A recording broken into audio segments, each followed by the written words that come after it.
अच्छी तरह से समझने के लिए उन्होंने एक पोएम बनाकर यहाँ पर पेश किया गया है ताकि तुम्हें ये ग्रामर अच्छी तरह से ज़हनशी हो। हाँ, पोएम का नाम है द आर्ट ऑफ स्पीच। देखो, फर्स्ट इज नाउन।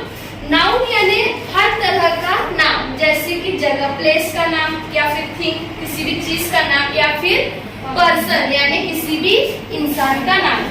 किसी का भी नाम रहेगा तो उसे क्या कहेंगे? नाउन कहेंगे।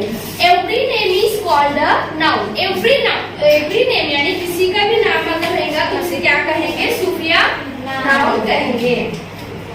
For example, as field and fountain, street and town. Next about pronoun. Pronoun यानी क्या? जो नाउन की जगह पर इस्तेमाल होने वाला लफ्ज क्या कहेंगे? प्रोनाउन। हमने ऑनलाइन क्लास में भी ये देखा है। In place of noun the pronoun stands. Noun की जगह पर दूसरा वर्ड जो कहा जाता है, जो वर्ड ठहरता है, उसे क्या कहेंगे हम लोग? Pronoun. For example, as he and she can clap their hands. Furqan is good boy. Furqan क्या है? एक अच्छा लड़का है। लेकिन फुरकान क्या हुआ? ये नाउन हुआ। और उसी की जगह अगर हम लोग प्रोनाउन यूज करेंगे तो क्या आएगा? he is. स्टैंड अप, सारा बोल। Furqan he good boy. हाँ, प्रोनाउन इस्तेमाल करके बताओ। he. फुरकान इज प्रोनाउन इस्तेमाल करके he is boy, he is a good boy. He, या फिर अगर लड़का रहेगा तो ही कहेंगे और लड़की रहे तो शी कहेंगे। Next about adjective.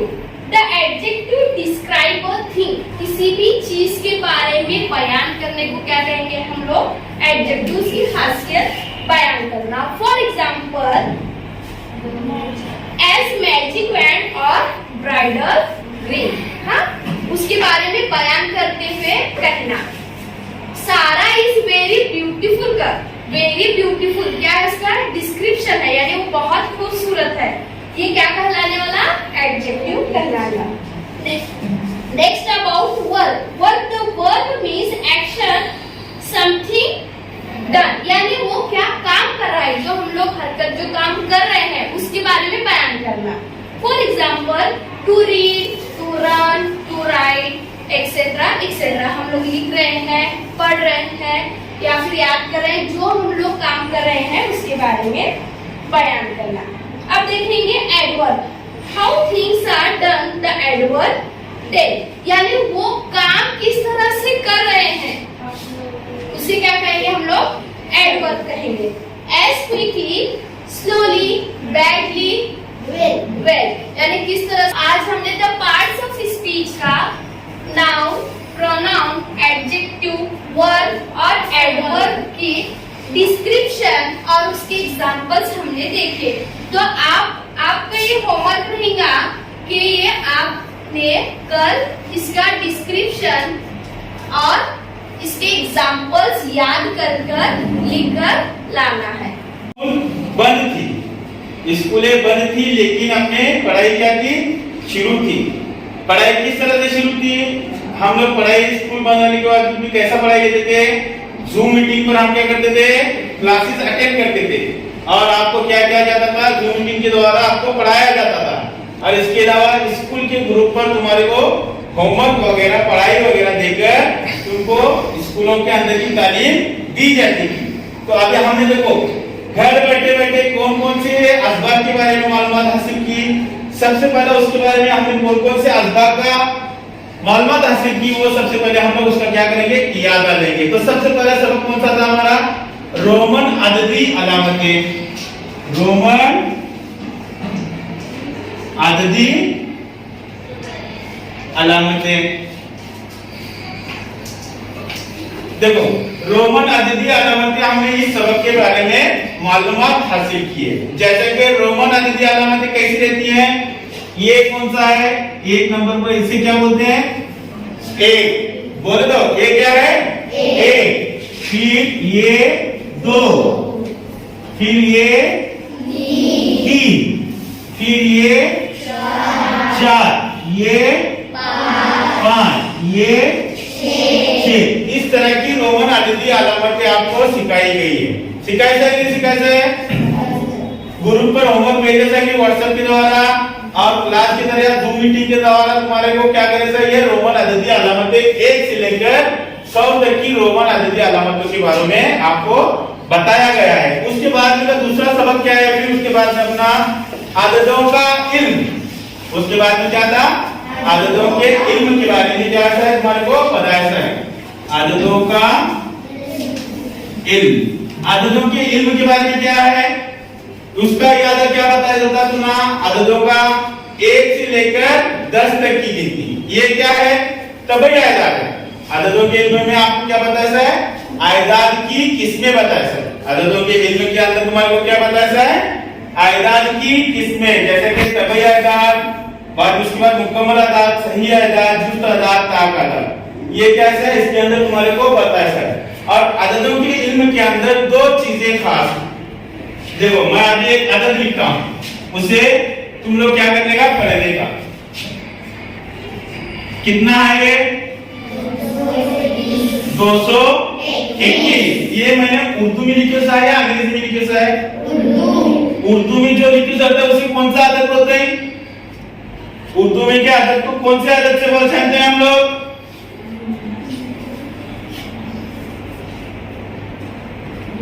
उर्दू में क्या आदत को, अब ये क्या है, ये भी कितना लिखा है, 221। ये है जो तुम्हारे को ग्रुप के द्वारा बताया था कि जूम मीटिंग के अंदर, इसे क्या बोलते हैं, ये है बैनुल अक़वामी आयदाद। क्या है ये, बैनुल अक़वामी अदद, बैनुल अक़वामी अदद। और ये है उर्दू अदद, उर्दू के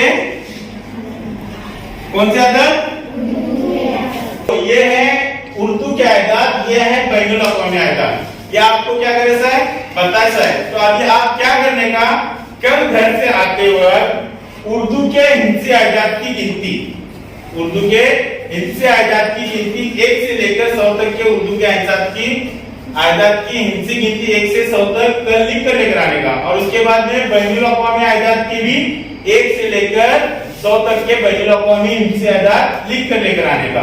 और फिर उसके बाद रोमन आयदाद की गिनती, रोमन आयदाद की गिनती 1 से लेकर 100 तक कल घर से आते हुए क्या करने का है, लिख कर लेकर आने का। समझ में आया सभी बच्चों को? यह है अपना कियादा, होती रहती है। यही बताया गया है इस सबक में। इसी तरह पौधों के अलग अलग किस्में बताई गई है। गमले में भी जो पौधे रहते हैं, बेल वाले पौधे, बड़े पौधे, फिर उसमें भी देखो जड़ों की भी अलग अलग दर्जा बनती है। असल जड़ नहीं है जड़ वाले, और उससे ज्यादा रेशेदार जड़ नहीं, ज्यादा जड़ वाले। इनके अलग अलग ग्रुप बनाए गए हैं, असल जड़ वाले, रेशेदार जड़ वाले, ऐसे ग्रुप बनाकर पौधों की भी क्या की गई है, जमातबंदी की गई है। हम इस सबक में ये देखेंगे, जाकर देखो। अब ऊंचाई के लिहाज से, साख्त के हिसाब से भी पेड़ों की क्या की जाती है, दर्जाबंदी की जाती है। उनकी उम्र के लिहाज से भी उनका हम ग्रुप बना सकते हैं। उसके अलावा हैवानात, पानी में रहने वाले, जमीन पर रहने वाले, जलथली है। जलथली में क्या, ऐसा जानवर जो पानी में भी रहता है और जमीन पर भी रहता है। मिसाल के तौर पर मेंढक, ऐसे भी बहुत सारे जानवर हैं, इनकी दर्जाबंदी इस सबक में बताया गया है। अब हम देखेंगे चौथा सबक, इसमें कुदरती आफत। अब देखो दुनिया में अभी हाल ही में कुदरती आफत आई हुई है, वबाई मर्जी, कौन सी, कोरोना वायरस। इसी तरह से पिछला अगर हम रिकॉर्ड निकाल के देखेंगे, आंधी, तूफान, सैलाब, जलजले, तो उसका असर हमारे ऊपर हो ही जाता है। उसके साथ उस आफत से निपटने की जो हमें सलाहियत होनी चाहिए, क्या क्या किस तरह से जलजला आएगा तो हम लोगों को किस तरह से हमारा इंतजाम करना चाहिए, ये सब इस सबक में बताया गया है। आफत की 2 किस्में, एक तो इंसान की पैदा करना और दूसरी कुदरती आफत। अब इंसान की पैदा करना आफत तुम बता सकते हो, बताओ। इंसान की भी पैदा देखो, अपने लापरवाही से अगर गैस का बटन खुला रह गया तो वो आफत आने वाली इंसान की पैदा कर रही आफत है। कुदरती आफत जैसा सैलाब, आंधी वगैरह कुदरती आफत है। अभी वो आंधी आती, जंगल में अचानक आग लग जाती, अब ऐसे वक्त